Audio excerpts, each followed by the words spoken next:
Hello viewers, welcome back to the Moose Mobile Auto Repair channel, and today we are just going to be replacing the spark plugs on the 2015 Toyota Sienna. This one is equipped with the 3.5 liter V6 with the 2GR-FE engine. The spark plugs replacement procedure on this 2GR-FE engine is going to be relatively the same for all 2GR-FE engines. So if you have another vehicle with this same engine, the procedure is going to remain the same.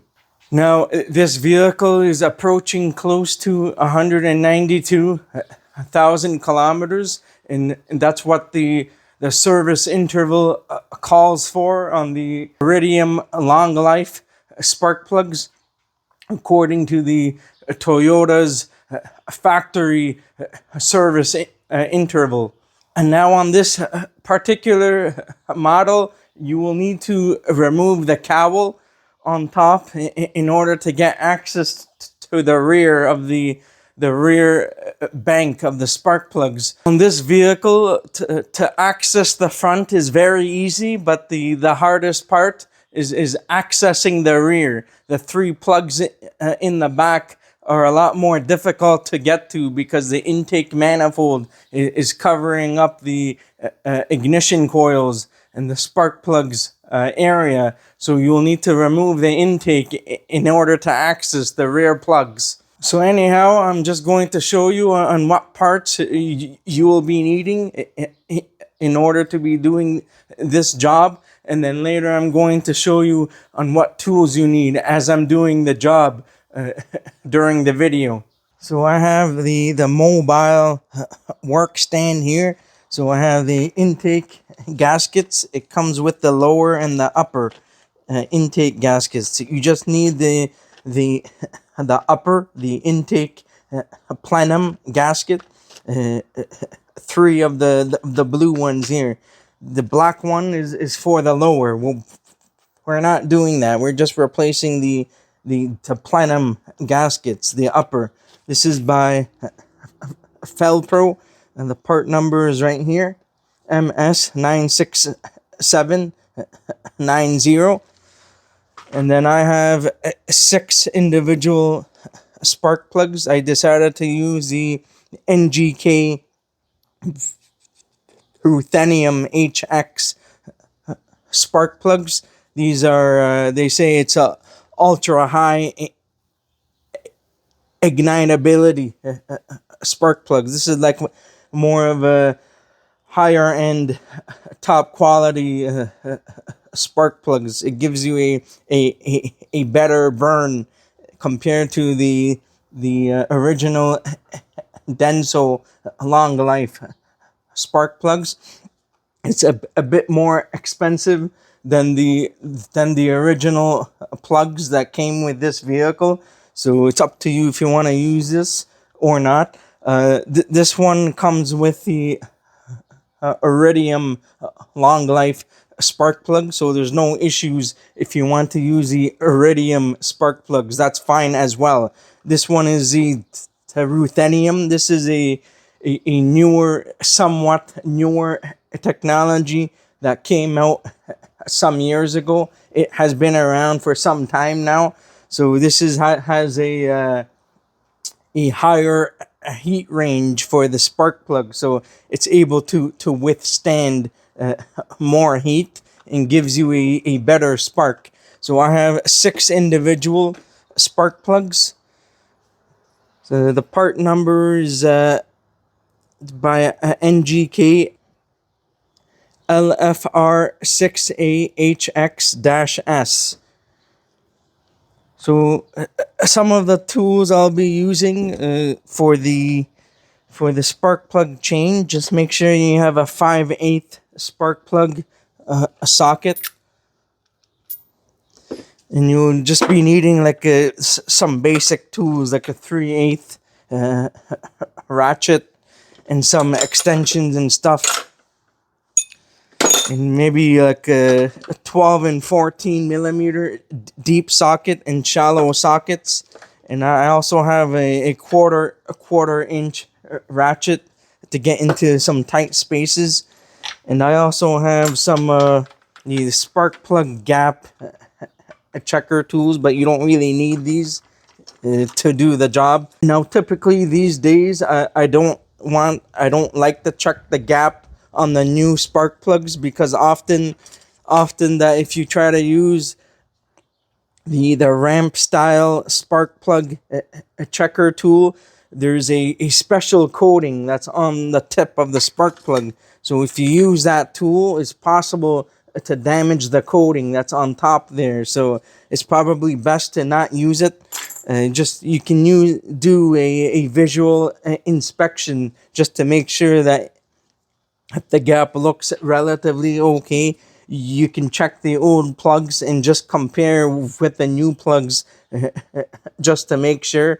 Now, all these years, I have used this style spark plug gap checker tool, and I haven't had any issues. But these days, I don't really use them anymore because I don't want to damage the electrode tip on the spark plug.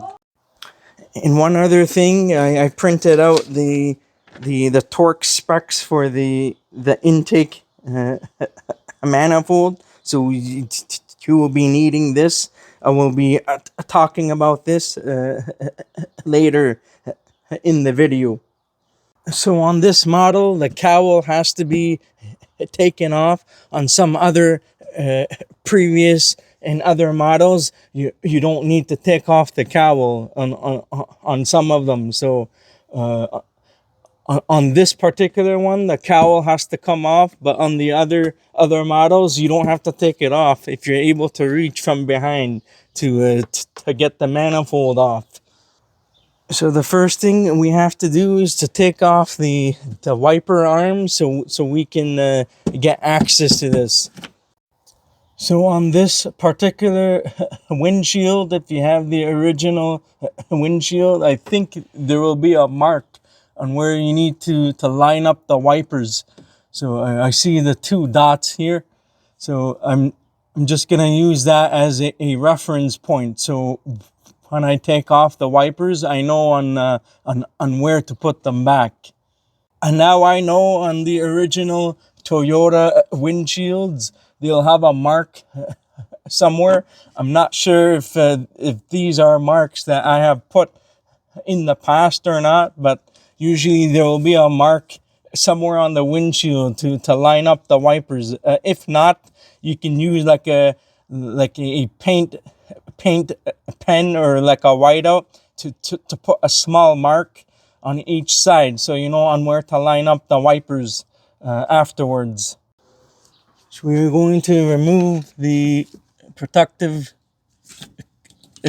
trim pieces off of the wipers. Both are a 14 millimeter.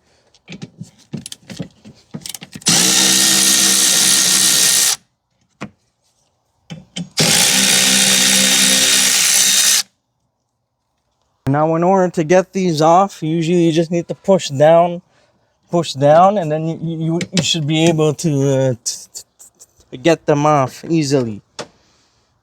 The same for the passenger side. So now the plastic cowl part is held down by some clips. So you just need to pull up in order to get it out.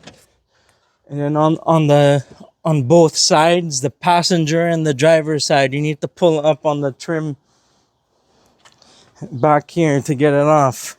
You may need to use a trim tool to pry on the rubber piece in order to get it free.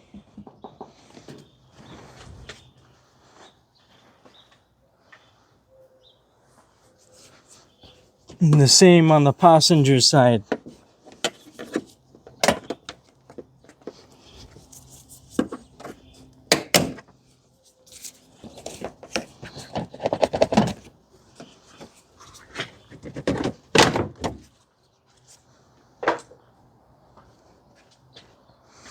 So you just need to pull up, and then you should be able to get the plastic piece off. And then now we have to take off the metal piece now. So now we need to disconnect the connector for the windshield wiper motor. And we'll grab a piece of tape of you can use like duct tape or painter's tape, and to tape it onto the windshield here, so you don't have the wire hanging in the way. And just use a small piece of duct tape to tape it on the windshield so you don't damage the wiring or anything. So now we are going to remove the connector and the trim piece from the connector. Everywhere here there's the plastic pieces.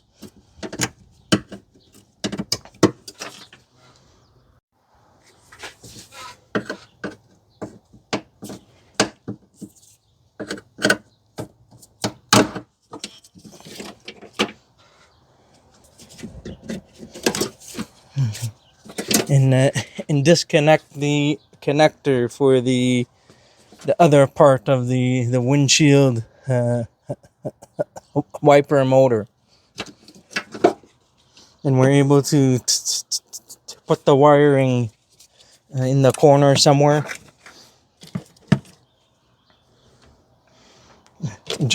Just leave the wiring harness somewhere on the side. So there are 3 10mm bolts holding down the wiper transmission or the wiper linkage.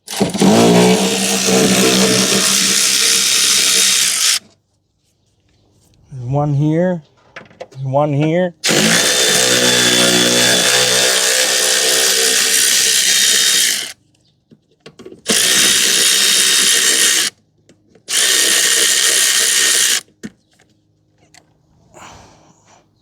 And there's one at the very top.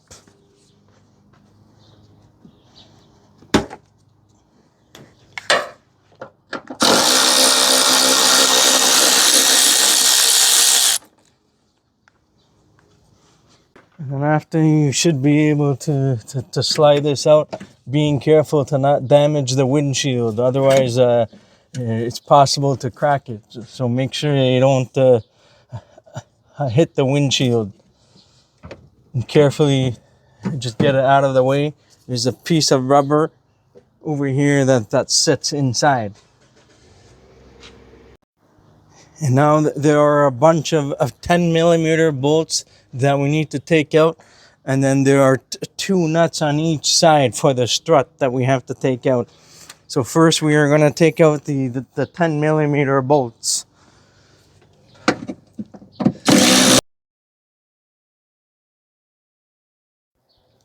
So there are 2 nuts on each side for the strut. I think that one of the nut has been replaced with a different size nut. It's supposed to be a 14 each, but this one is a 14 and this one is a 15. So we are going to take this off.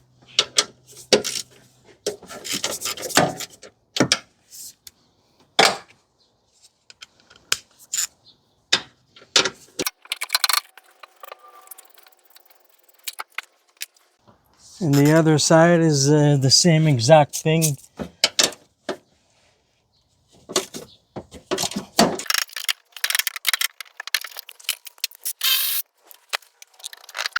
As you take off the last nut, it should be a little bit easier.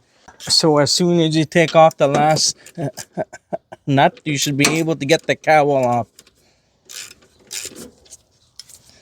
So now you should be able to take out the entire COWL. One last thing I forgot to mention is you will need to disconnect the, I believe they call this a fuel pump resistor module. It's just a connector here. So make sure that you don't forget to take that out. So you just need to lift up. Should be able to slide this out. and the whole thing just comes out. So now we are going to take off the engine cover, just to pull up on one corner at a time. You don't want to pull up at the same time, otherwise you can break the engine cover. So as you can see, the intake manifold is right here, and the spark plugs are hiding in the back. So we have to take a few things apart in order to access the rear plugs. And you can see that the front plugs are very easy to access. So you can see that the front is a lot easier than it is to do the rear. So one thing I forgot to mention is to make sure that you are doing this on a cold engine. So if you have driven the vehicle for some time, it's best to wait a couple hours for the engine to cool down, because the cylinder head and the block are made out of aluminum, so you don't want to damage the threads for the spark plugs. So you want to wait for the engine to cool down for a couple hours or so. But by the time you have taken everything apart, the engine would probably have been cooled down already. So at this moment, we are going to pull back on the harness to get it out from the firewall area. So you can use like a trim tool or something to push the harness out of the way.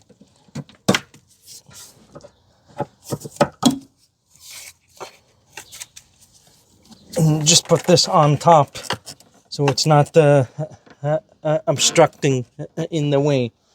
And now there's no particular order on how you want to take this apart. It doesn't really matter too much, but you are going to have to take off the airbox area and the duct work and the hoses and stuff. So we are going to start disconnecting all of the hoses to get that out of the way.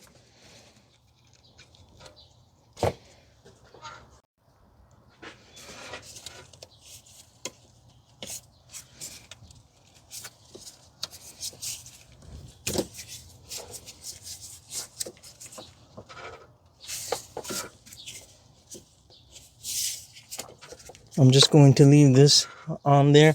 I'm going to start removing the air duct and the hoses and stuff. I'm going to spray some penetrating oil on the screws for the intake air duct.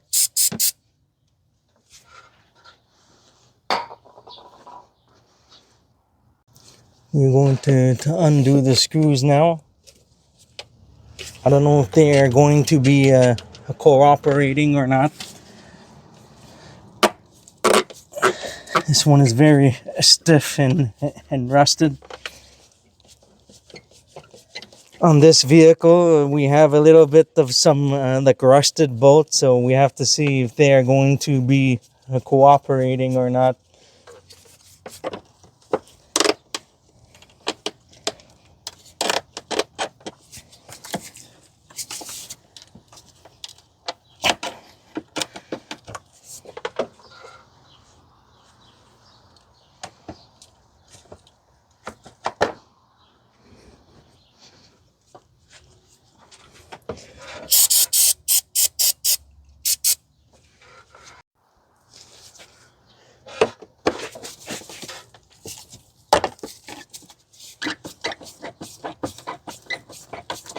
This one is coming loose as well, so and that's the good part.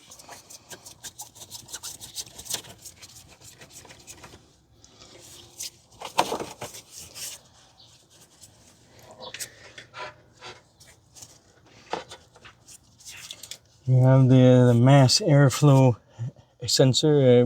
We may be able to just to leave it there if we don't need to take it out, if it's not in the way.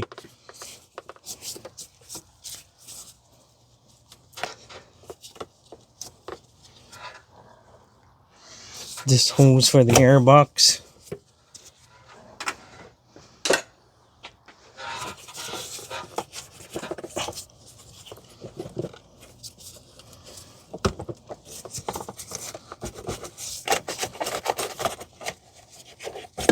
Get this out of the way.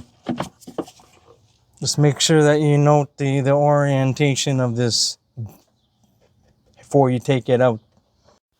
So on this vehicle, we do have the coolant lines going into the throttle body, but we are not going to be disconnecting them, because I'm just going to leave them there, because I don't want to drain the coolant and bleed the cooling system and stuff. So we are just going to leave it, and we are going to try our best to not disturb the coolant lines.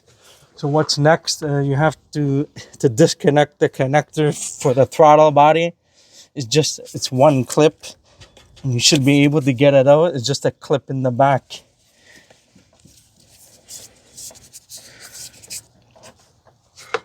Now I'm just going to disconnect the hose for the vent solenoid and get this out of the way. Just want to get the hose out of the way. You may need to twist and to wiggle the hose so you're able to get it out.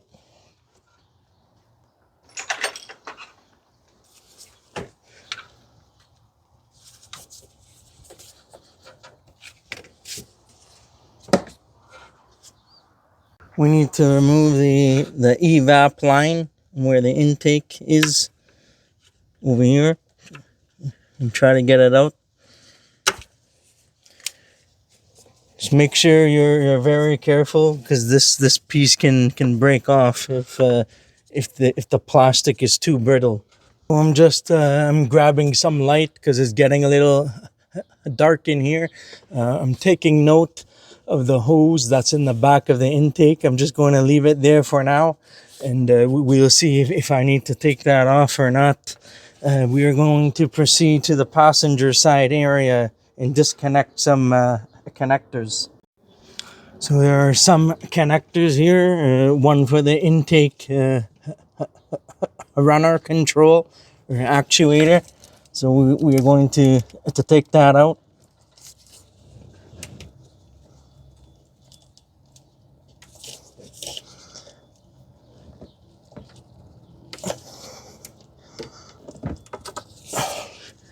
One for the solenoid, oil control valve solenoid, I think.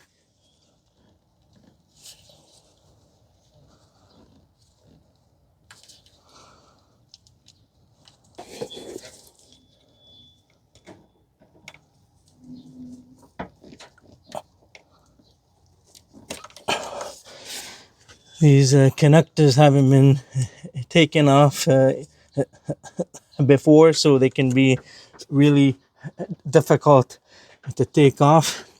You need to disconnect the connector for one of the, I believe, the camshaft position sensor.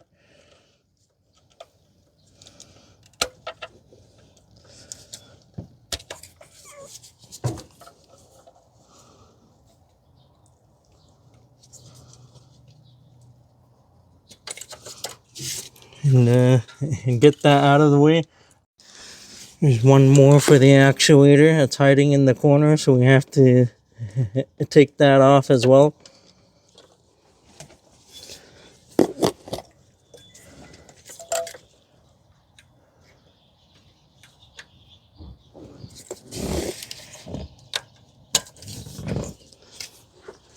And that's out. So 1, 2, 3. I believe there's a total of 4 connectors that you need to take out here. So on these Toyotas, they have a special bracket that's hiding in the back that you're not able to see. It's usually a 12 millimeters. So there's a 12 millimeter bolt that's going downwards, and there's a 12 millimeter bolt on the side of the intake. I find it that it's easiest to remove the 12 the 12 millimeter bolt that's going downwards on the valve cover. That's the easiest one to take off. So I'm just going to be doing that afterwards. I've seen some guys, they take the bolt out, the one on the side. I believe it's a 12 millimeter, but we are going to find out. It's been a while since I've done one of these. So anyhow, we are going to continue with the rest of the procedures. One last thing I forgot to mention, for safety reasons, if you want, you can disconnect the negative terminal of the battery so that the engine does not start on its own, or if anything were to happen. So it's probably a good idea to disconnect the battery. You don't have to, but it's all up to you. So now we are going to proceed to remove the intake manifold bolts. There are two nuts on the side, and then there are, I believe there are 4 or 5 of the hex bolts. They are a 5 millimeter Allen key or Allen hex bolts. So we need to take that off. For some reason the bolts are a little like rusty on this vehicle. I think this vehicle has been sitting for maybe a year or over a year before the vehicle was purchased, and so somehow the bolts got like rusty. So I live in the Rust Belt area, so anything is possible when you're in the Rust Belt. So anyhow, we're gonna continue to take these off. So I did spray a little bit of penetrating oil the day before. So we're gonna try to remove this. I probably have to use like a small hammer to tap the socket in because of all the rust. So when you are removing intake manifolds or the plenum, it's best to start outwards and work towards the center. When you are doing the installation, you work from the center and you move outwards. So anyhow, we are going to continue to remove the bolt. This is a 10 millimeter nut. So hopefully this is going to cooperate.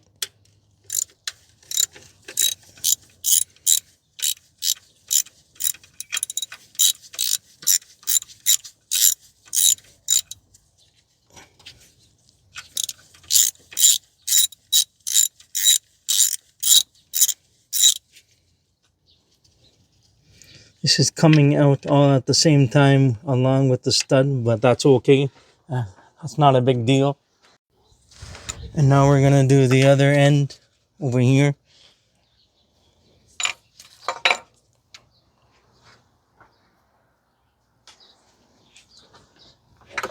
All that rust.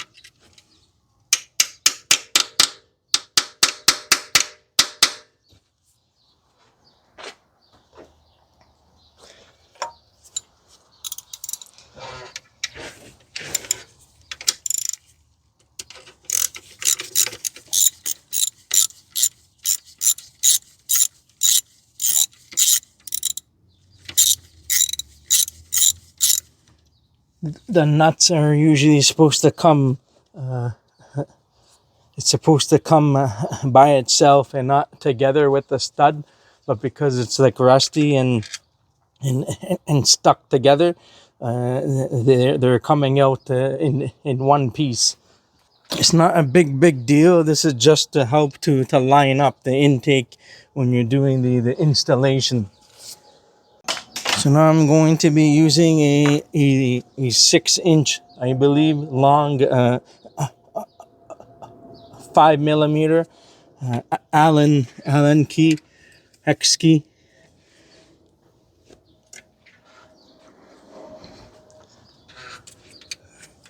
I have to use a small hammer to make sure that it's in, so I don't round off the bolt because of all the rust here. You don't normally have to do this, but got that one loose.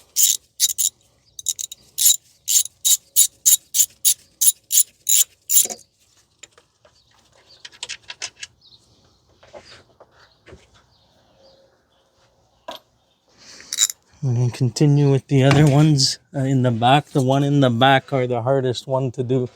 So it's a bit hard to reach in there. So we're going to do the rear bolt next. Sometimes you can use a pick to clean it out if you want. I did that earlier off camera.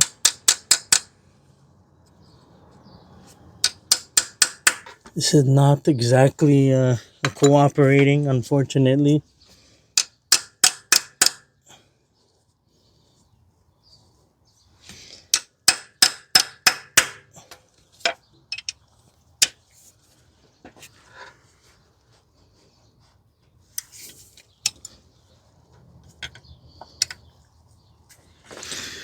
We're gonna see if we can try to clean this out because there's a lot of rust inside. So I don't know.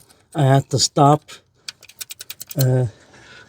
halfway through, so I don't want to round off the hex shape. So I'm going to clean it out so that I'm able to get this in all the way. This creates an extra challenge, which is not supposed to be a part of the job usually. So just cleaning out the rust and everything so that it'll make things a little easier.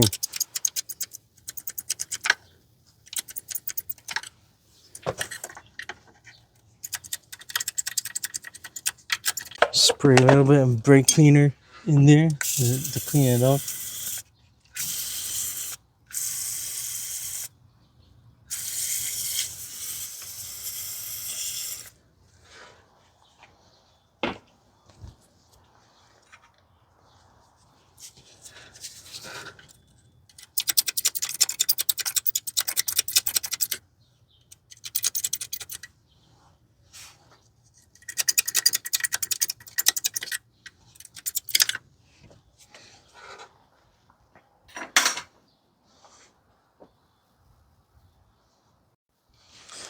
So we are going to try that again and see if it works.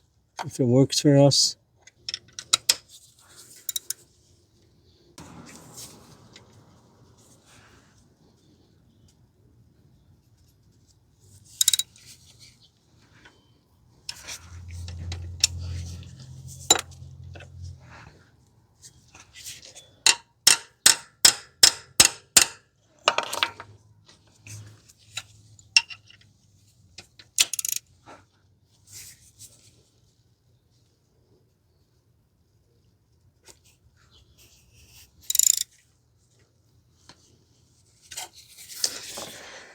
Unfortunately, this is not cooperating, so it's going to be a lot more difficult to get this out. So what I'm going to do, I'm going to try to use the 5.5 socket and see if that works. So it's slightly bigger, so that may give us some extra help because all the rust and stuff. So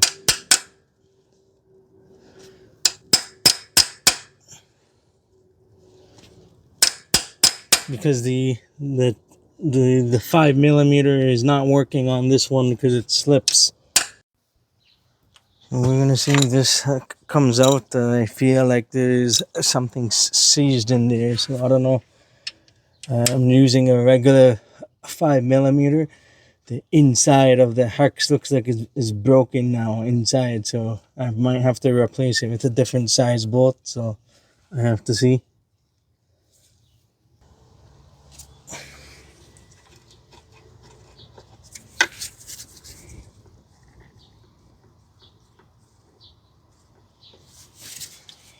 There's no room to turn the vice grip, unfortunately. We're going to leave that for now. We're going to attempt to remove the other ones and see how those ones go, and then we're going to remove the one in the back afterwards.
Later on, I'm probably going to clean all of these up, to clean them all down on the head and everything.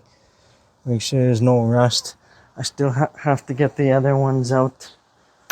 And there's the one here that's completely like stuck and broken. So on the head it's messed up. So I still have to get that one out. I'm using a 3/8 socket now. I'm gonna try if this works, so I can get just over the head and see if I can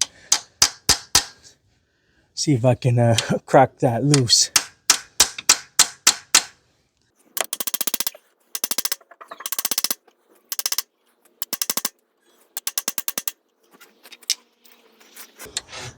Wish me luck.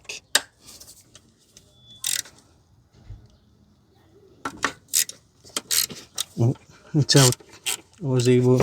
I managed to get it out without breaking anything. So it finally worked. I was looking for an Imperial socket. I don't have too many around. So I was able to get that one out. It's a stupid design by Toyota because of the Allen key style hex bolt. So I have to see if I can find a replacement. I have some hardware laying around. Probably I'll use some replacement for this with the same threads. So I just got the bolt out. You want to be extremely careful if you live in the Rust Belt area, or if the vehicle has been extremely neglected, because for a vehicle that's like this that hasn't been touched, expect the unthinkable to happen, because you will run into problems.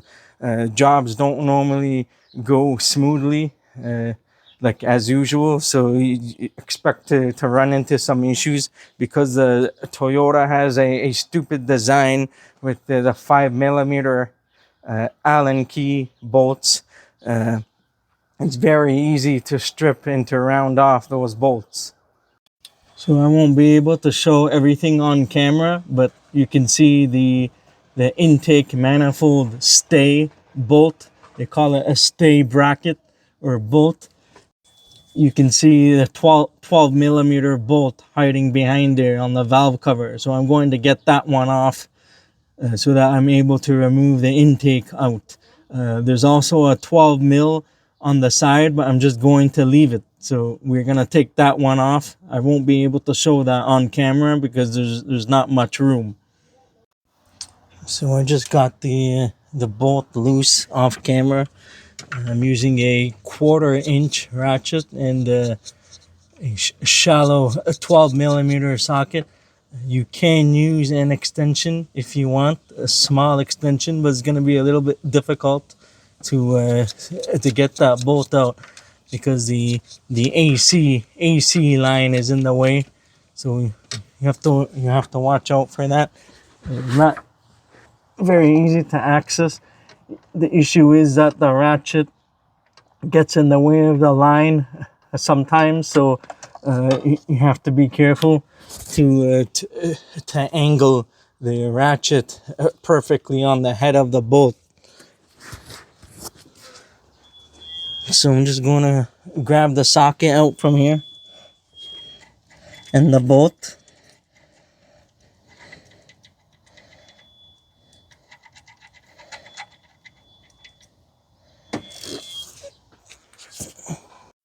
I removed the ratchet just now. You can see the 12mm on the bolt there. So I'm just taking it off.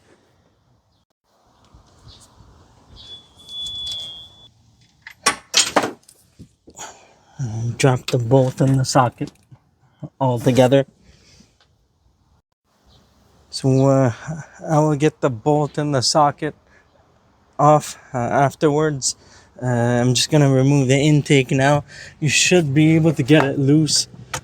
Hopefully there isn't anything else that's holding it down in place.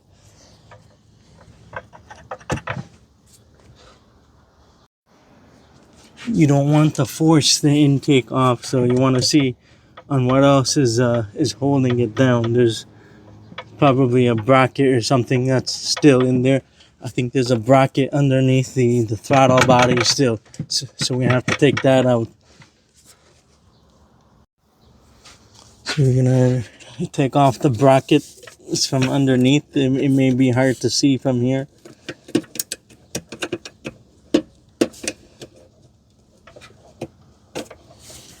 If you don't want to remove it completely, you can just remove this bolt off of the throttle body and you should be able to get it free after that. There's a 10mm bolt. It's for the bracket. I didn't see that earlier.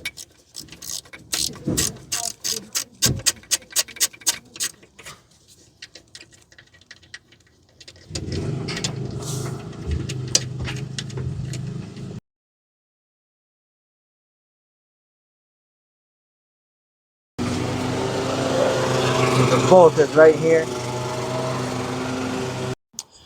So there is one more bolt that's hiding in the back, yeah, just behind the throttle body area. It's also a 12mm for the bracket, the stay bolt. So I forgot to mention that earlier. There's one, I believe, that's down here, and there's one on the side here. You can take out either one, on which one is whichever one is easier to take out. This is a 12mm. I'm going to be using a longer ratchet because it's a bit harder to break loose.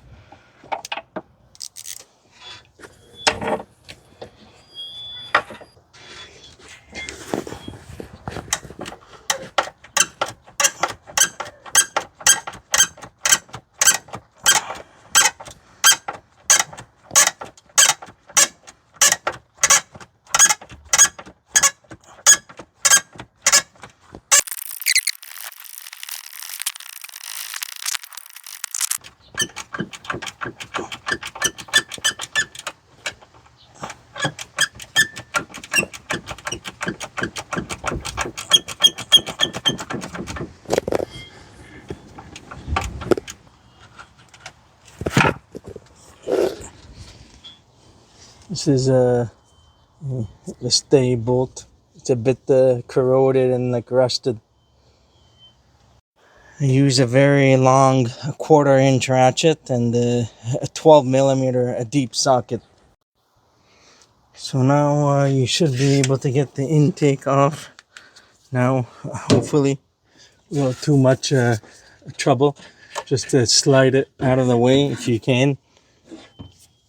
Being careful to not damage anything and not to pull back on this with too much force, if in case that something is stuck or in the way. So we're just going to tilt it over like this.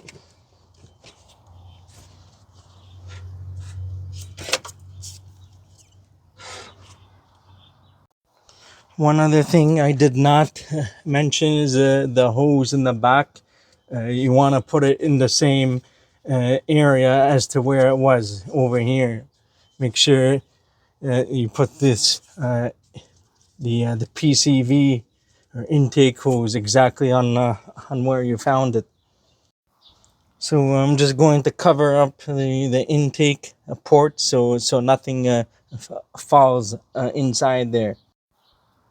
We're just going to cover up the intake area, get all this dirt out of here, and later we will clean it up. You don't want to get anything inside there.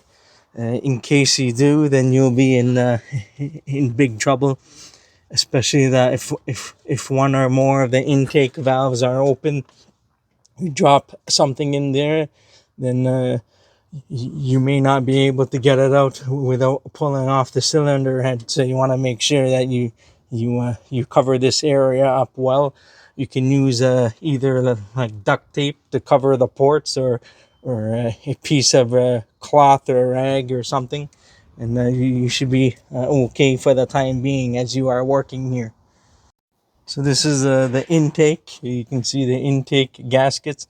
I'm just gonna leave the hose attached like this. I tilt it over, so I'm just gonna leave it the way it is, and I'm gonna start working on the spark plugs in the back.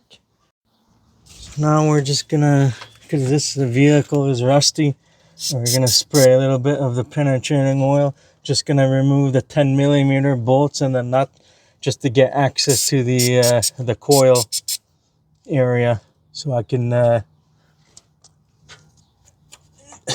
do the spark plugs. So you can either remove the plastic if you want, or remove the bolts. It's up to you, really. It doesn't really matter. We're gonna remove the bolts holding the brackets down. 2 bolts in the nut.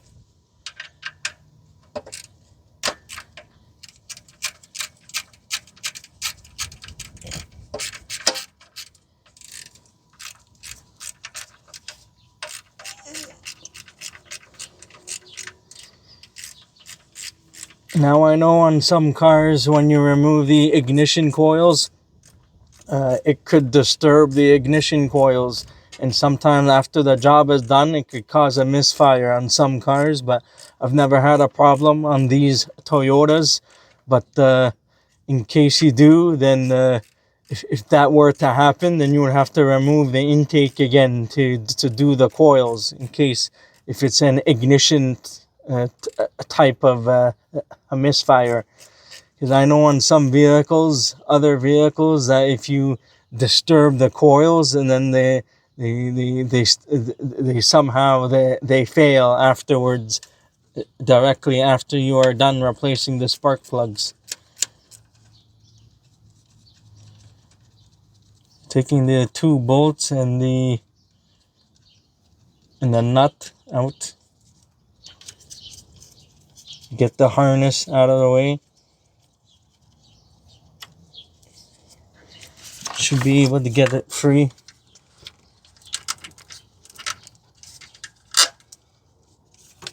I know on these Toyotas, the coil connectors are known for breaking on these ones, usually more so in the front than in the back. So you need to proceed with caution. So now we're gonna remove the bolts for the coil. I'll probably remove the connector first, being careful not to damage the connector. If you have a hard time trying to pop those connectors off, you can use a thin screwdriver to pop them off. You could use a thin screwdriver to pop them off, but being very careful.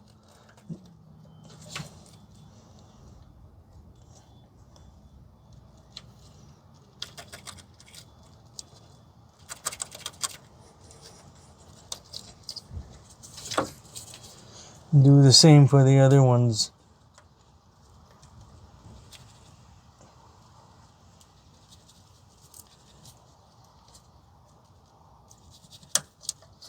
The ones in the back are usually the ones, the ones in the front. The ones in the front are usually the ones that are that typically break on these for the connectors, because of all the heat and stuff.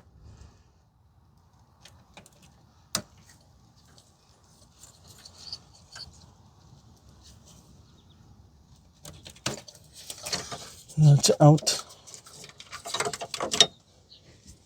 So we are working our way through here. Get this out. Get this loose.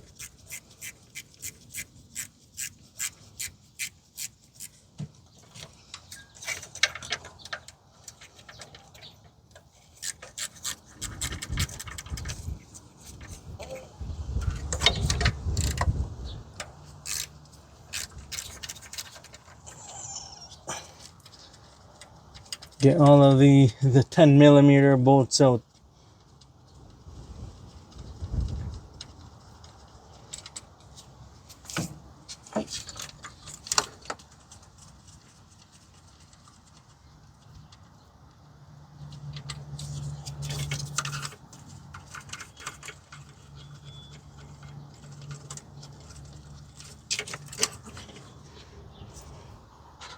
All 3 bolts.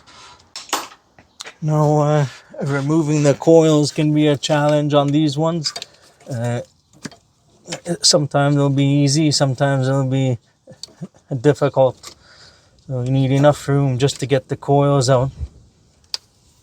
You can inspect the coils, see if there's any cracking on the body or anything. See if they're okay. You can replace them if you want. It's up to you. These ones are not too bad to take out. They come out relatively easy.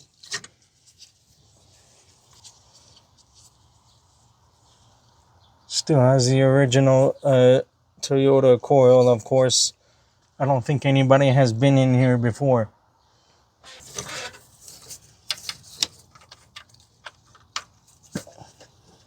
And then the last one here, cylinder 5. Usually it's 135, and the front is 246. So this is the other coil. Usually on what I like to do to make things a little easier, I like to spray a little bit of the penetrating oil inside the cylinder, just to make a removal and installation easier. It won't do any harm. Just after when you finish with the spark plugs, it will just come out of the exhaust and outside the tailpipe, so you shouldn't have any problems.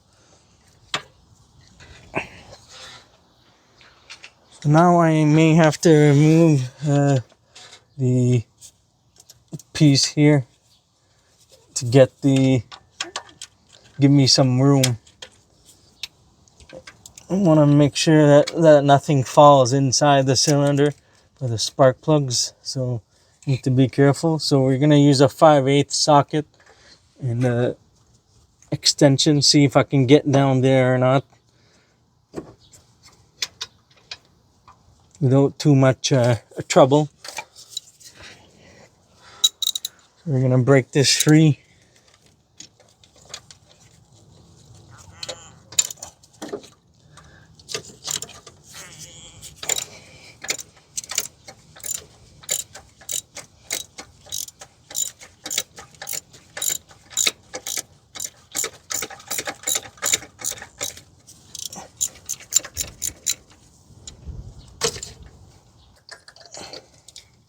See if we're able to get the spark plug out. Watch out for the brake line.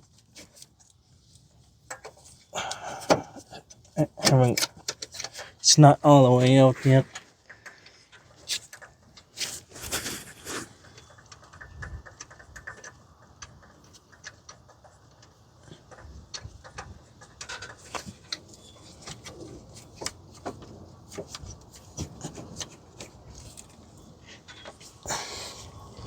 The spark plug. Denso FK20HR11. It's not too bad. A little bit worn out on the insulator. The tip doesn't look like it's lined up with the other tip, so that's strange. It's kind of like a cockeyed, so I don't know if it looks like that nobody has been in here before, so these plugs seem like they've been in here for quite some time. It's just wet because of the penetrating oil.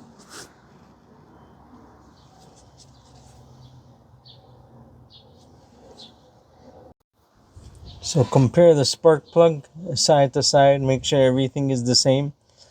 I can see that the new one is perfectly lined up, a little bit off, but the other one is not perfectly straight. Looks like the tip has been a little bit bent or something.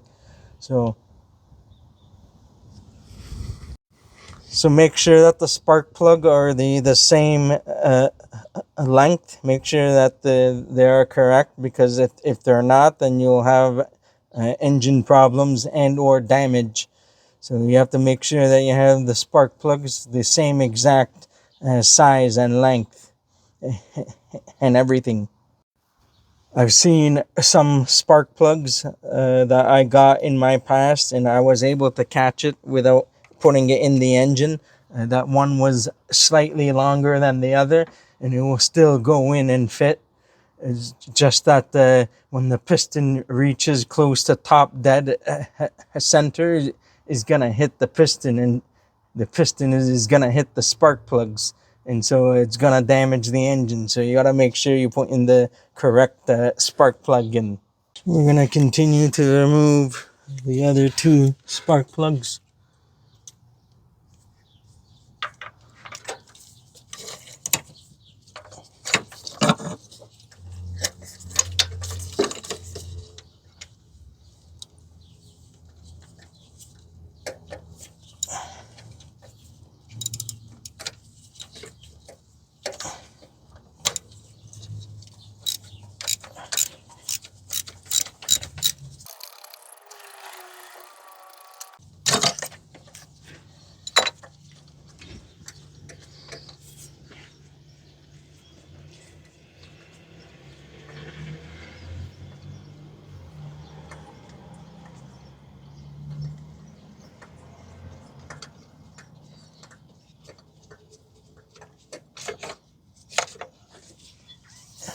I'm gonna take this out.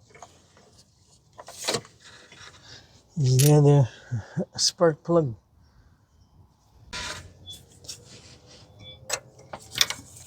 And the last one here in the back. They're all in the back.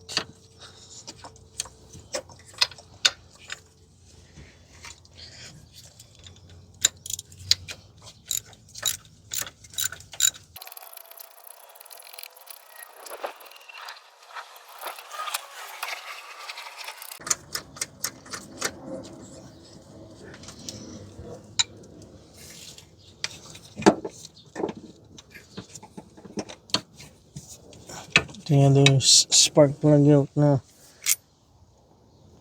It's pretty worn down on this one, the insulator and everything, the ceramic, the white part, and a little bit on the electrode.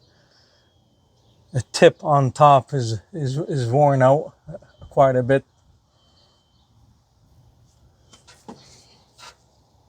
So we're gonna install the new spark plugs. I just put a little bit of anti-seize on top. I'm using the Permatex, the silver grade anti-seize. It's okay to put anti-seize on the spark plug so they don't seize up in the head, obviously. Uh, I know some people say, or a lot of people say that there's already a zinc or a nickel type of coating on the metal of the spark plugs, but that's not enough these days. So you really have to put anti-seize on the spark plugs, and they say to reduce the torque spec by 20 to 30%. I don't normally do that. I just still torque it to the proper torque spec. Usually on this engine, I believe it's around like 15 foot-pounds, if I'm not mistaken. I'll confirm that after, when we are ready to torque the spark plugs. So we're going to install the plugs now back into the cylinder. So now we're going to be installing the spark plugs. We'll start here in the back.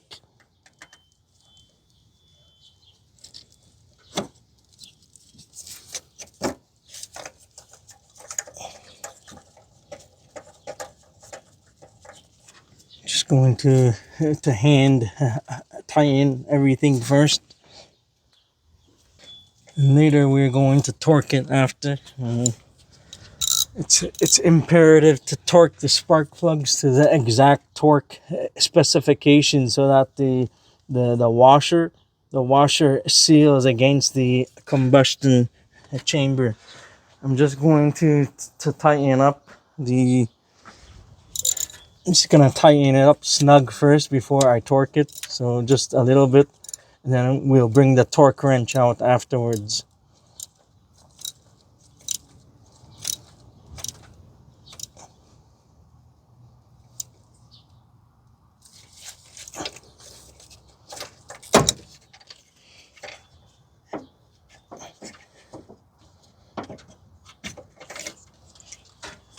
Make sure that the rubber boot, if you have a spark plugs that has the boot inside, make sure it's not stuck inside the cylinder head and where the spark plugs are. So I was talking about the crush washer, the sealing washer. They make sure it's straight before you put it in. I was saying it's imperative to torque these and to torque spark plugs on all engines if you have room and access to, because you want to make sure that the sealing washer is sealed against the combustion chamber properly. On some engines can be more finicky than others. In most cases, if you just tighten it down snug, you will be able to get away with it and you won't have any issues.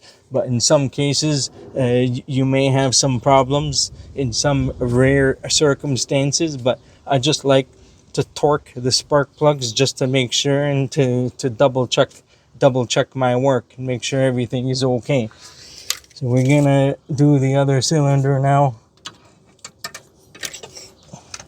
and make sure that you put the spark plug on the spark plug socket, and guide it in through. You don't want to drop the spark plug in there, because then that's going to to change the gap. If by any chance that the spark plug hits hard enough inside, when you drop it, is going to move the electrode tip, and then you're going to change the gap settings, and that's not good. So make sure you are always guiding the spark plug in by hand and not dropping them in there.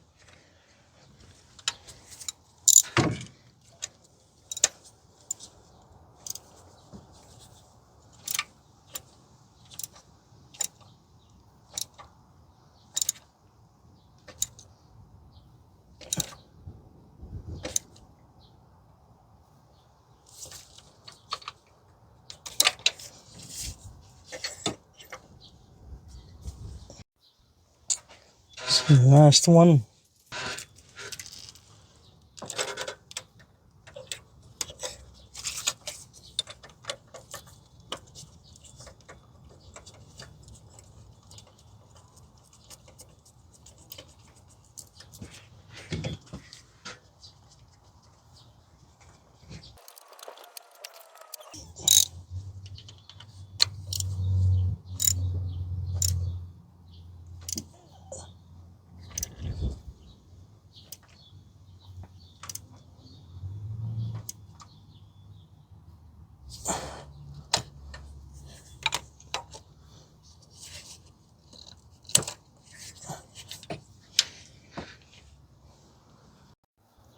So the spark plug torque for this one is 13 foot-pounds on this engine.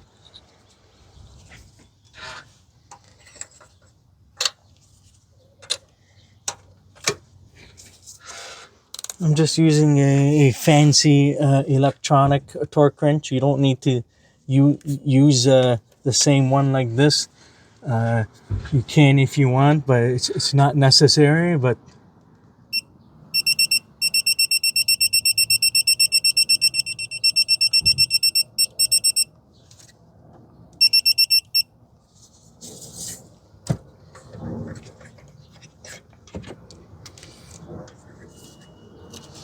so that's torque to 13. You want to make sure you do everything properly in the back of this engine, because once you close everything up, you're not coming back here. So you want to make sure you do everything properly.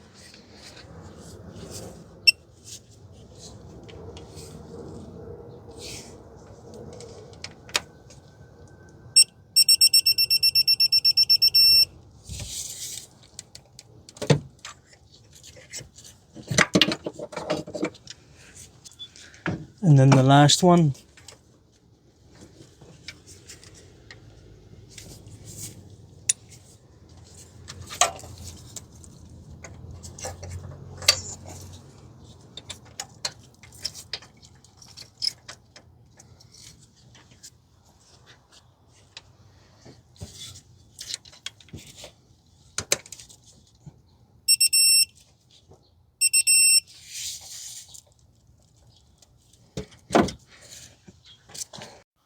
So that's it. Now we are ready to reinstall the coils. So we are going to do that now. I just sprayed a little bit of brake cleaner on the rag. Just give the coil a quick clean. Clean any dirt or debris that may be there. So we are going to be using the super lube stuff, the dielectric grease. So we are going to do that. We're going to put a little bit of the dielectric grease inside the boot and a little bit inside the coil area and where the connectors go in. Reinsert it the same way as you had it before. Install the ignition coil connector. Make sure it makes the audible click. You need to grab the bolt. I like to put a little bit of the dielectric grease on the bolt as well.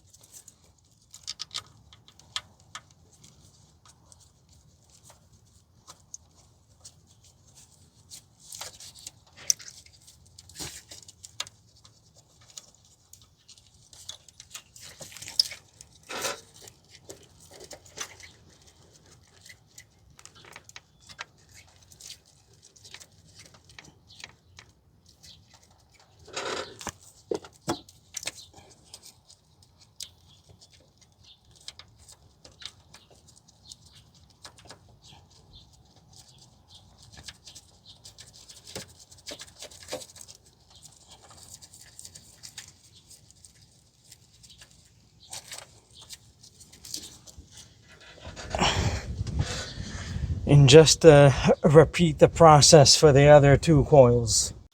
One other thing I wanted to mention to make sure that the seal is intact, because sometimes the seals they come off. You want to make sure that the seal is there. So I put some dielectric grease on both ends.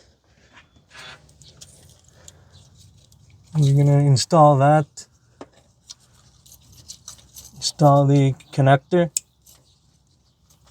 And we're gonna install the bolt.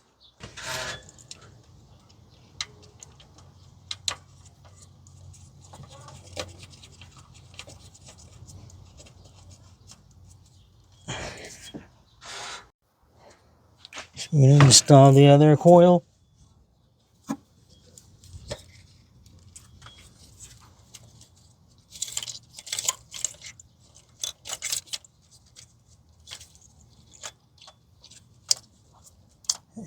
And the connector, just make sure all of the connectors they make the audible click to make sure that it's installed properly. Install a bolt, a 10mm bolt, and we're just going to hand tighten the bolt afterwards. They're not on very tight. I believe it's torque spec is 7 foot-pounds. So we're gonna tighten down the bolts.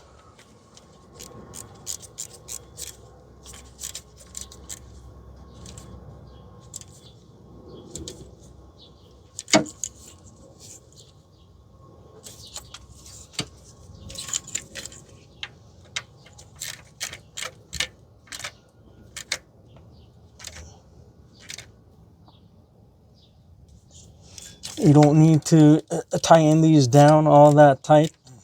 It's plastic, so you don't want to break it.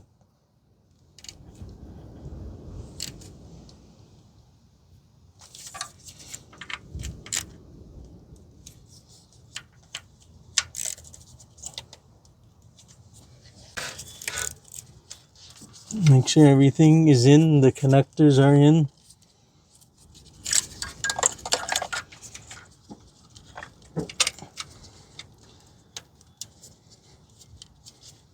Reinstall the bracket. You can put some of the dielectric grease if you want on the bolts and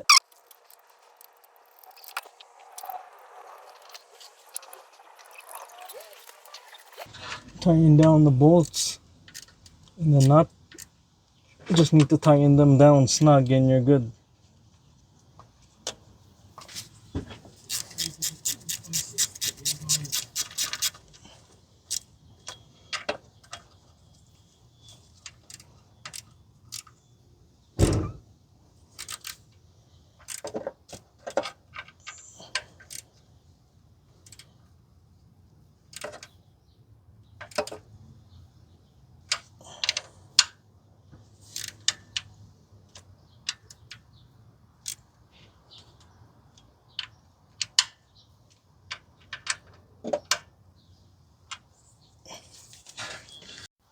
So now I'm just gonna install the one connector down here for the, I believe it's a solenoid or something for the oil control valve, some sort of actuator, I believe.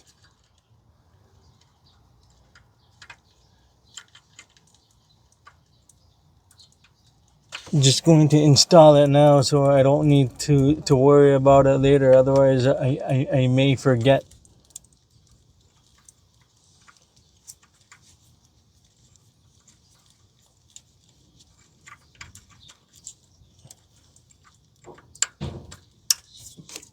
That's in. And the other three we're going to install afterwards. So now we're going to remove these tools out of the way. Probably have to clean up the intake area. Get all of the dirt or whatever out of the way. And this hose, I'm just going to leave it here. Make sure that you do not move this hose out of its place. There's a specific spot for it where it needs to sit so it doesn't get pinched. So we're going to spray a little bit of the throttle body cleaner to clean the area down.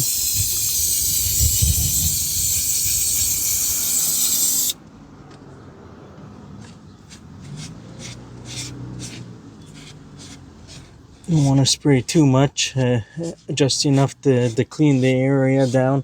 You may need to clean up the corrosion and stuff that's on the intake.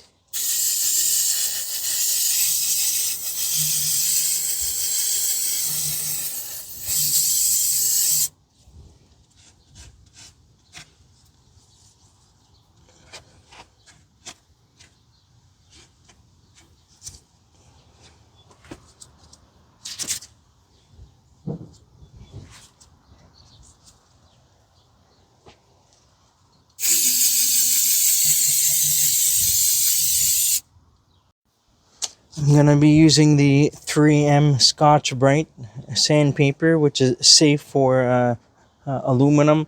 There's a little bit of some a heavy buildup around here, so I'm just going to clean this area down.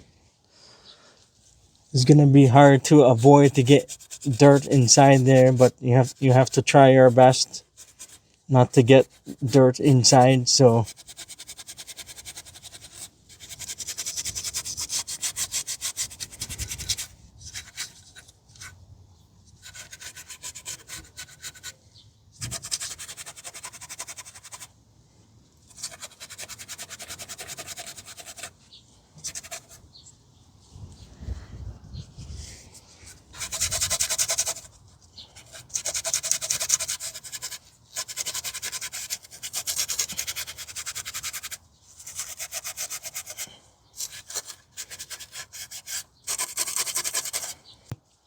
normally you don't need to clean these up too much because they're not usually all that dirty, but in this case of this one is it's pretty corroded and dirty, so we have to clean it.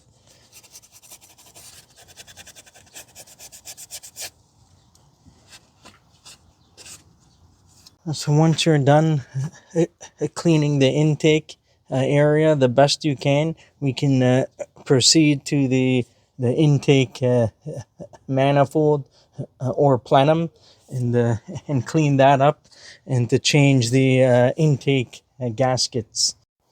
So I'm just going to take off the intake gaskets.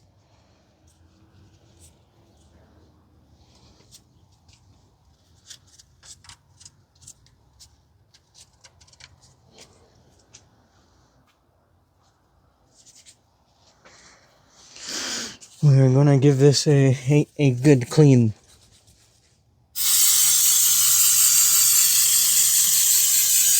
You can spray a brake cleaner or throttle body cleaner or something to clean the intake. There's a bunch of dirt and bugs and spiders and stuff. They get caught inside.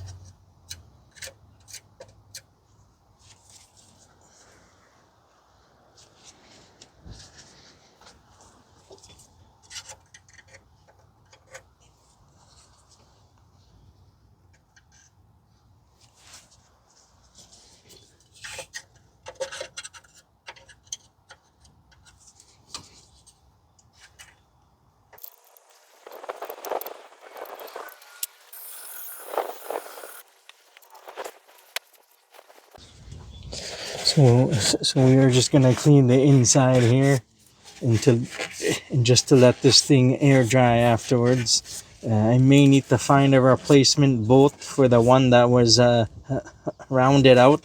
So we need to figure something out for that.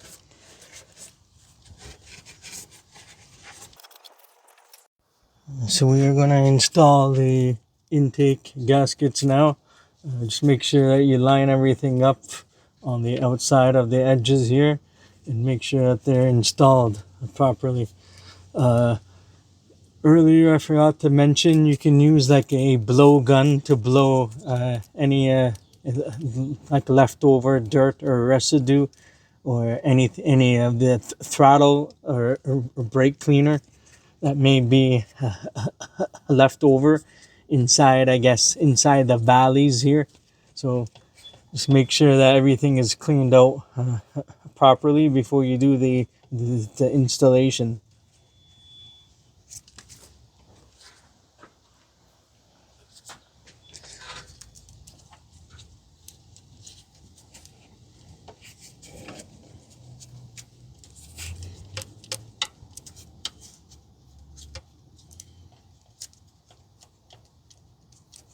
Make sure that the gasket is seated all the way in and you go through all of the gaskets. Make sure they are seated all the way in.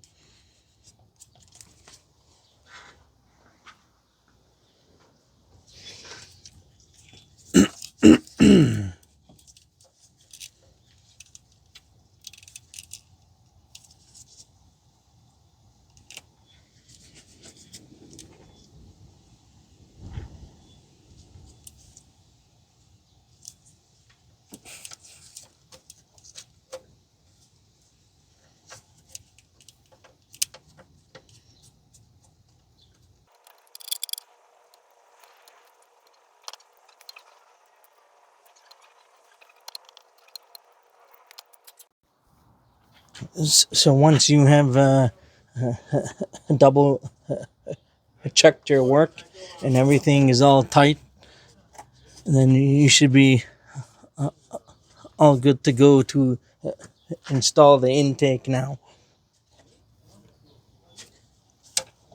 We're just going to bring this over. Make sure that the hose is not obstructing in the way of anything.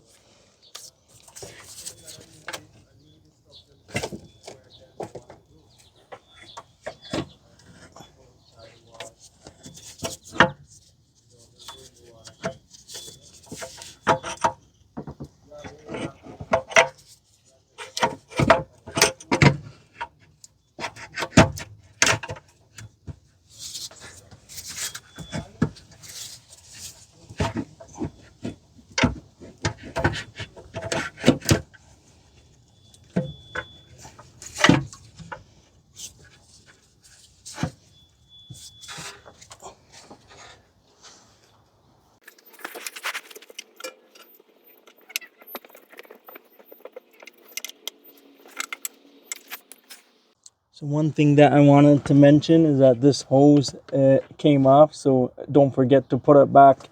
It's in the back of the intake. So you need to make sure that all of the hoses go back to where they need to go, and that you don't forget any of the vacuum hoses.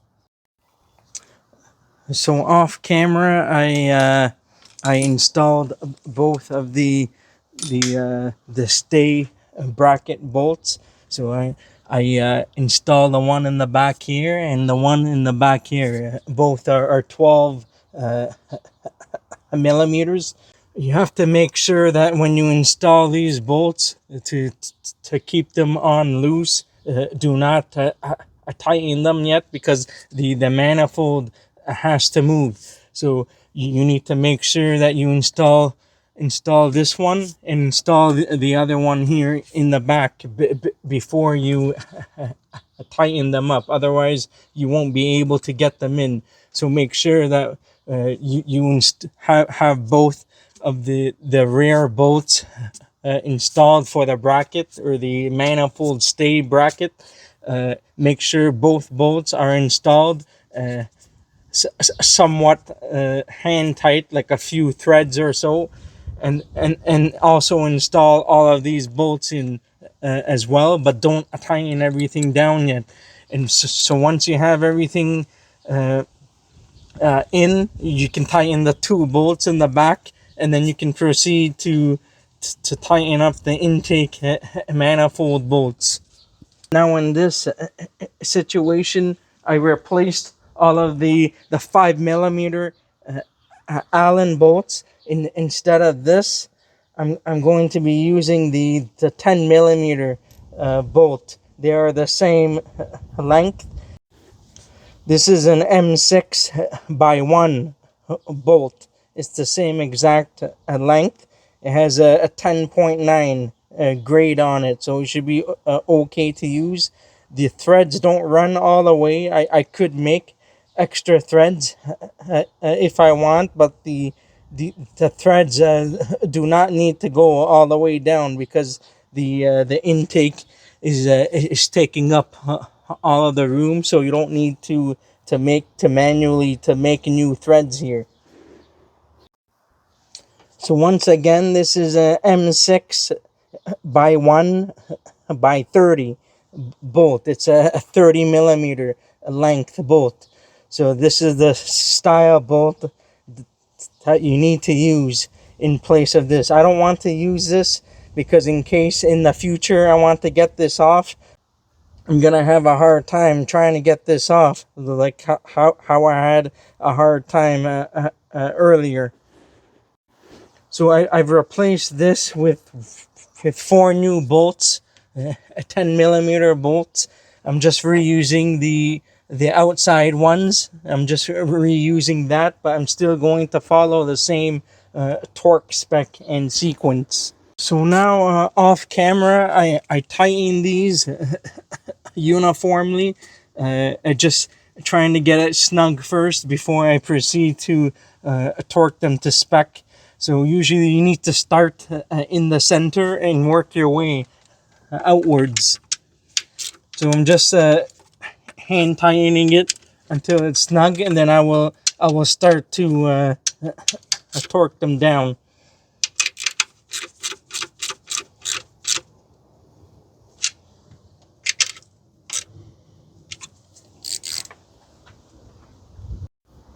All of these bolts are 10 millimeters now. I changed the bolts because I don't want to use the 5 millimeter Allen bolts, because they're giving me a hard time.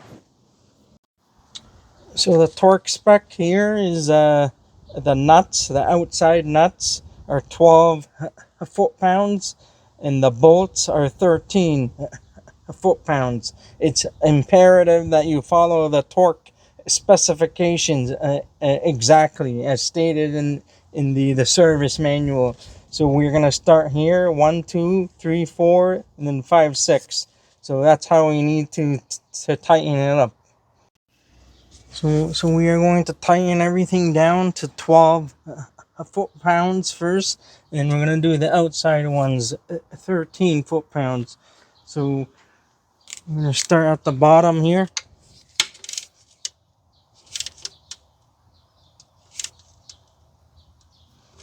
Probably going to tighten them down evenly first before I proceed to torque everything.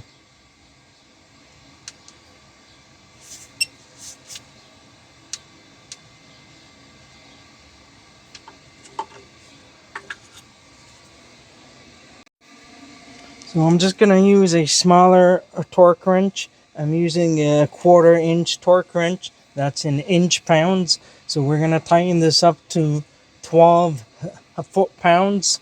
So every 12 inch pounds is a foot-pound. So 12 times 12 is 144 inch pounds. So we're going to tighten it up to 144 inch pounds. I'm not comfortable using a larger torque wrench on small bolts like this. So it's a better idea to use a smaller torque wrench. So we're going to go 12 foot-pounds first, so 144 inch pounds.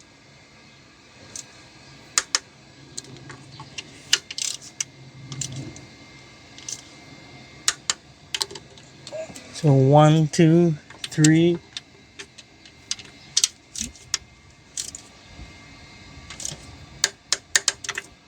4, and 5 on the outside here.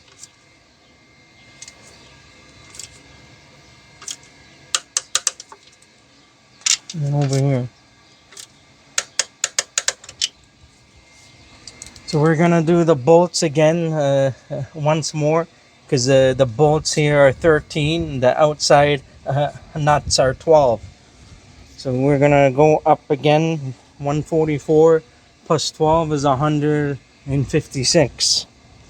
So 13 foot-pounds is 156 inch pounds. 12 times 13, 156.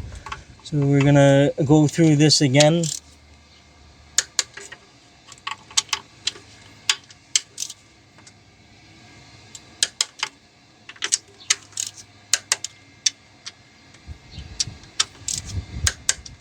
And we're gonna go back down to 144 again to tighten down the nuts to make sure.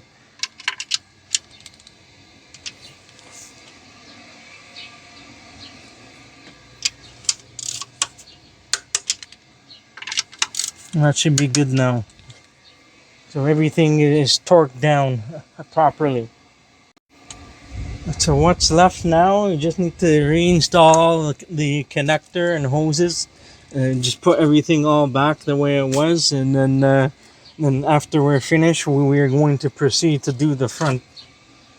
So I'm just going to start putting all the hoses back, and I'm probably going to clean the throttle body off camera, and just put everything back. We're going to reinstall the connectors.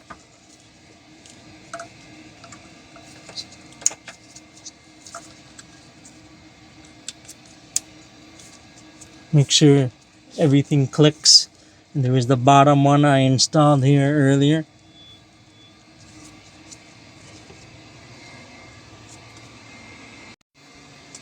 We have the stuff for the throttle body. Make sure that the back intake hose is in all the way.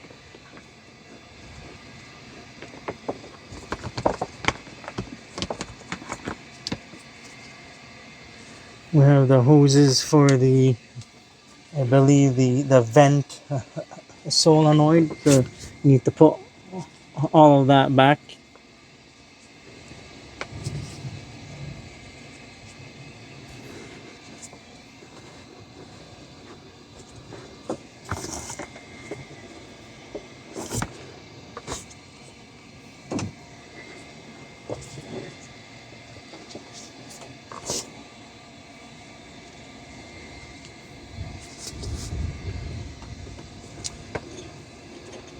The connector for the throttle body.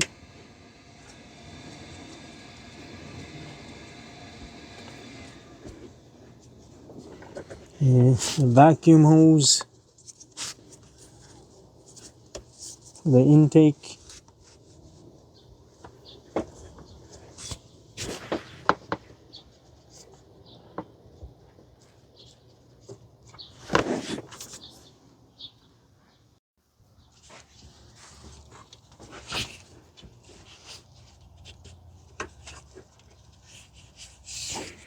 the PCV hose.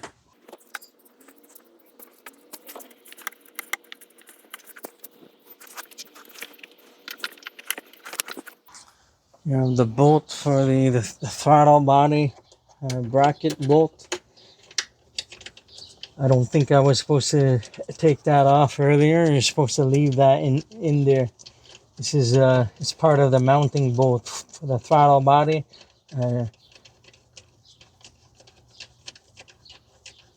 probably have to find the torque spec for that. I'll see if I can put it on the screen to torque that throttle body bolt. You can just tighten it up snug if you want.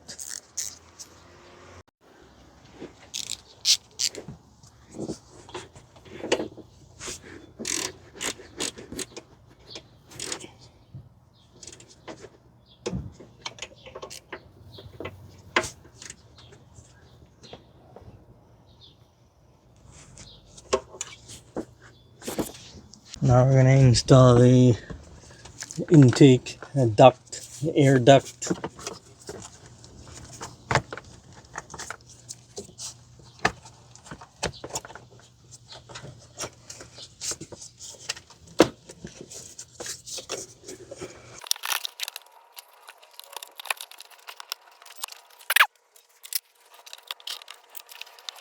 Just trying to line it up correctly. Gotta make sure that it seats in properly all the way.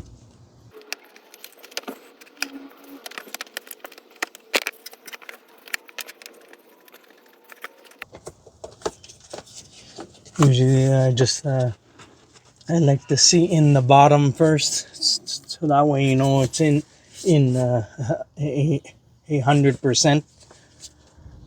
Then we're going to tighten up the clamps afterwards.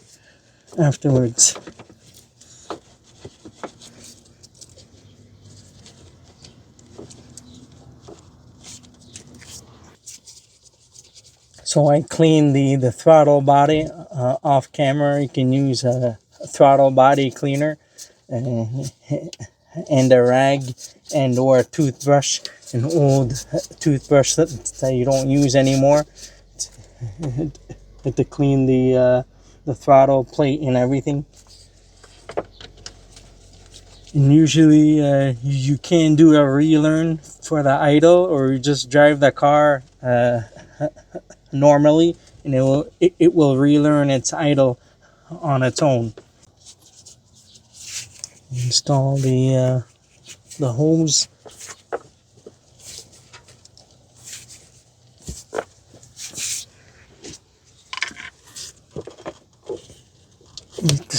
The seat all the way in.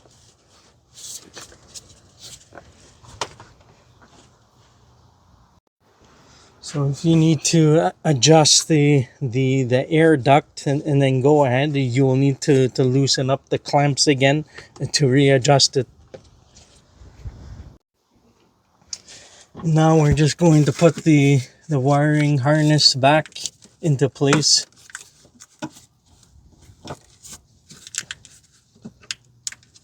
It just it clips onto the metal on the back of the firewall. So now we are done with the rear plugs. We still have to do the front plugs. These ones are very easy to do. On these Toyota vehicles, these connectors are known for breaking, so I'll see if I can save them. If not, then there's not too much that we can do. So we're gonna try to take the connectors off without breaking them, hopefully.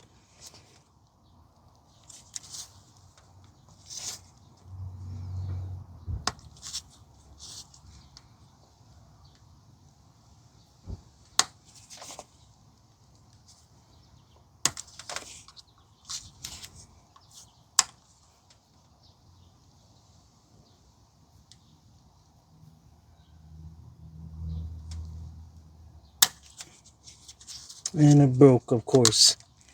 There's not too much that you can do. They usually break because it's the hottest part here of the engine. That's what happens usually. So there's not too much that you can do, even though you try to save them.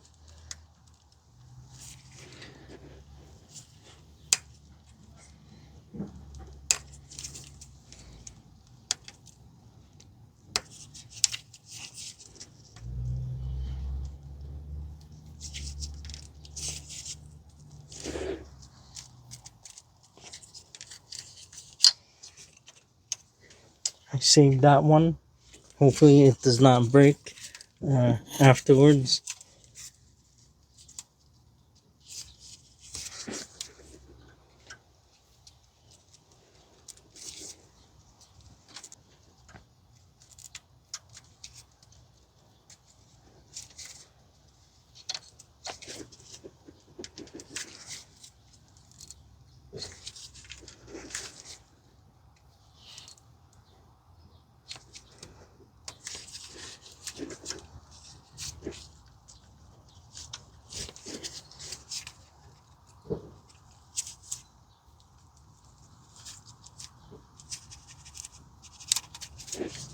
And that one is saved.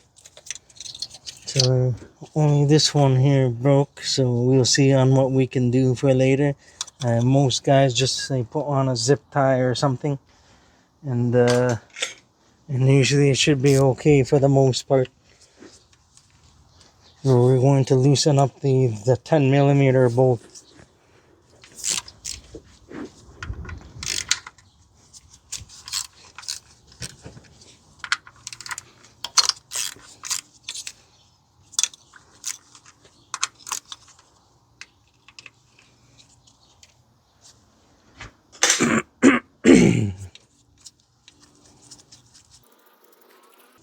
So we're going to take off the bolts.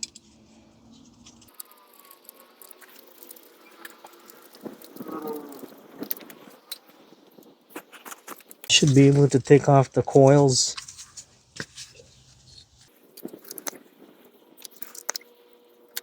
We're going to start to remove the spark plugs now.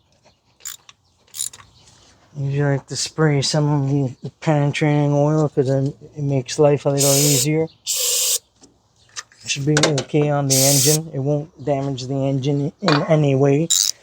It will just go into the combustion chamber and outside the exhaust. It's perfectly fine. It's harmless.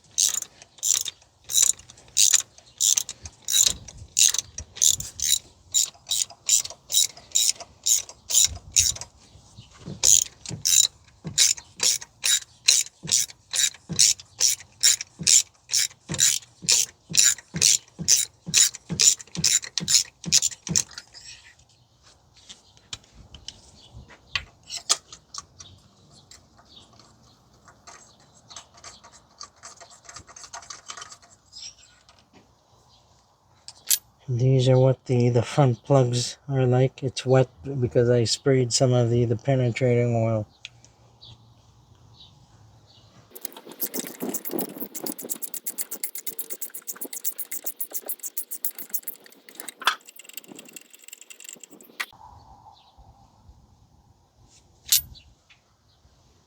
The sun is getting in the way of the camera, so there's not too much that I can do here, unfortunately.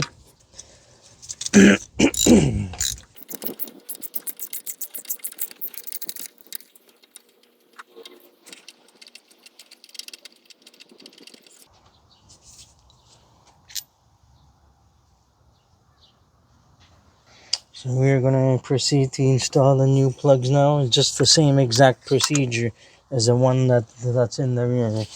There isn't anything different. It's just that these ones are a whole lot easier to do. So because you have very good access here compared to the back. So we're going to thread it in by hand. I haven't ever ran into this problem before on these Sienna vans for the intake manifold bolts, so they can be a pain in the butt if they are rusted and stuff. So You have to watch out for that. Just be prepared to have some spare bolts like the one that I have. I have a whole bunch of hardware and stuff available. So I'm always prepared to replace any bolt if there's any issues. Just going to tighten this down snug.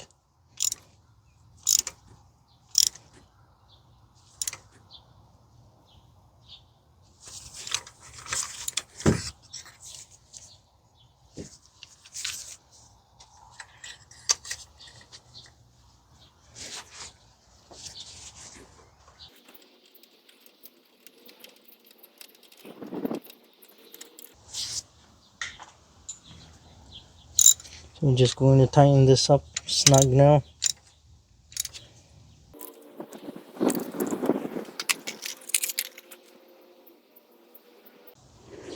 I just like to put a little bit of anti-seize on the plugs on top, and when you install the plugs, the anti-seize will work its way through all the way down to the bottom. So I apply them on the top, and when you install them, the anti-seize will spread all across the threads.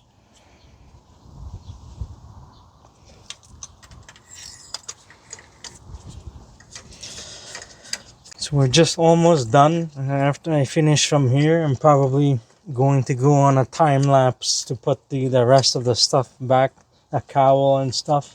I'll put the torque specs afterwards on the screen, and then and just go from there. And then hopefully this engine runs okay after startup.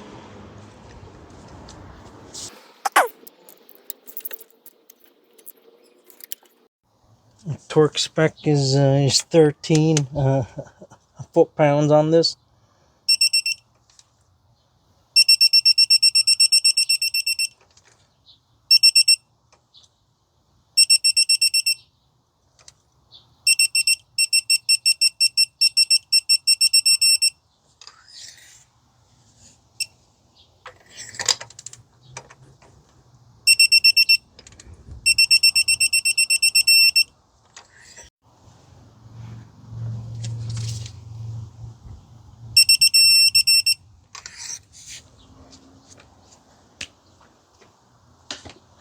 And usually after I torque it to spec, I just do it the manual way. I just want to make sure that it's tight. I just want to feel it's tight. Make sure everything is okay. I'm not tightening it up anymore. I want to make sure and double check that it's tight, because I also want to double check the torque wrench to make sure that it's tightening it up properly. There's no harm in double checking your work to prevent any comebacks. So we sprayed some brake cleaner on a shop towel just to clean any dirt on the coils. And also, once again, to inspect for any cracking on the body or any damage on the coils.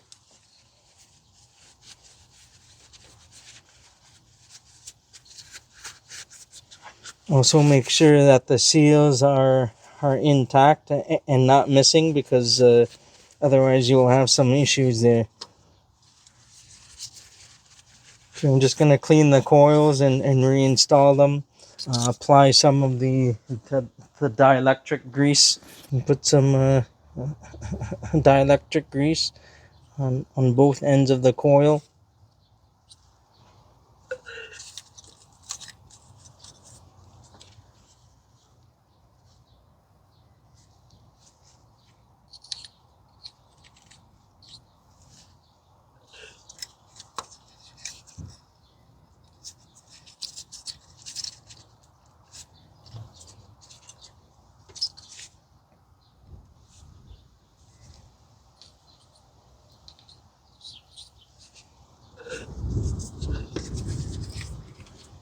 Install the bolts.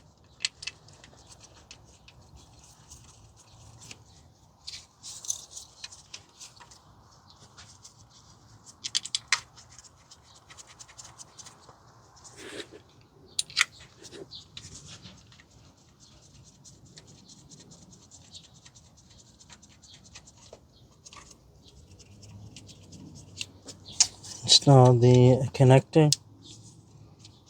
Hopefully it does not break on me. And the other one, we probably have to do something about it to keep it intact, so it will stay in. You can install like a zip tie or something.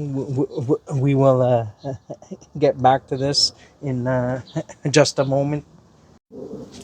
We're just going to tighten up the bolts.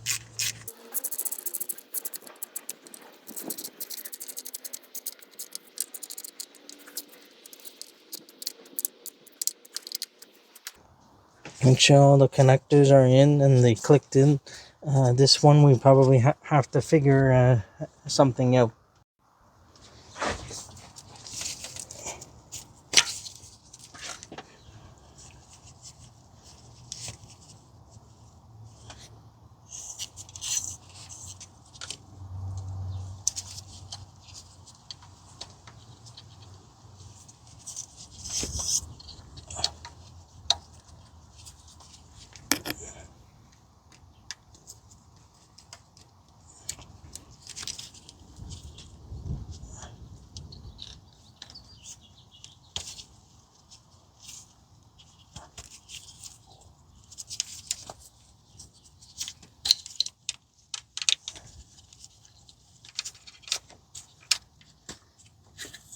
Use the zip tie trick and see if that works.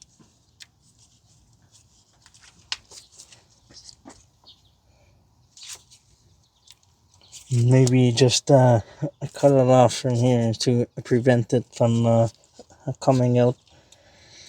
In one other ways, I've seen guys, they tie it up, the zip tie around the coil or something. So you can use a very strong duct tape or something like that. So probably just leave it like this and cut it off or something.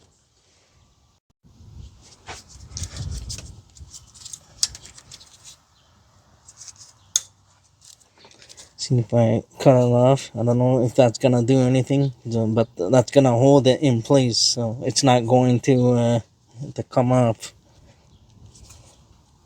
So it's it's nice and tight there. So now the job is almost done. I still need to put the cowl and the wipers and the stuff back, so I'm probably going to put you guys on a time lapse.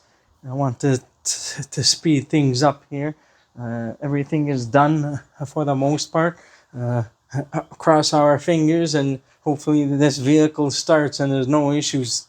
It's going to hesitate in the very beginning because I use a lot of the throttle body cleaner, so it's gonna be flooded quite a bit with the throttle body cleaner, so it's gonna take some time for the car to start, and it will start smoking a little bit and stuff, but that's okay.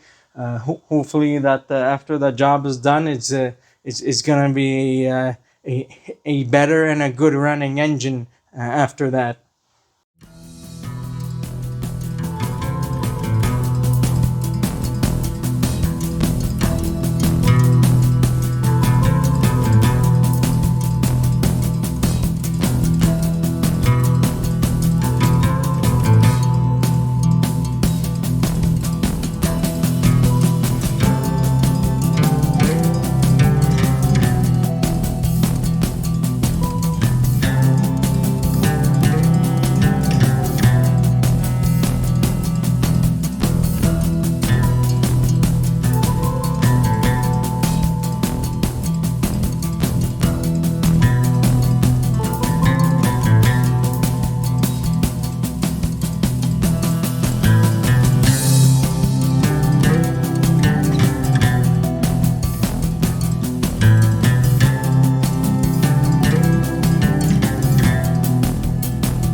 So now everything is bolted up and buckled up now. So we are going to try to start it now and see on how everything is.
So that's it for this one.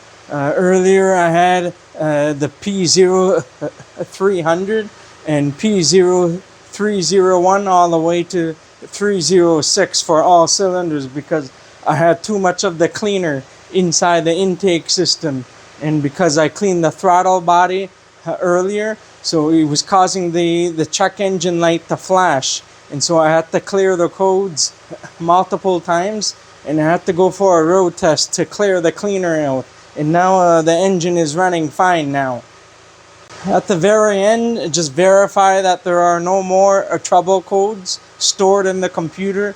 Go for a road test, verify that it's accelerating and driving fine, and then that should be it.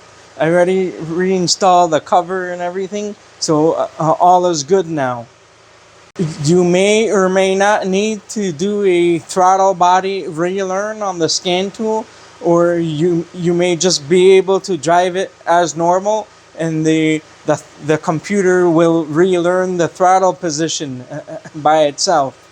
So that's it for this one. I did have some problems on this van, but I don't normally run into this issue because this van has been neglected for some time until the new owner took over, and so now he's taking care of it.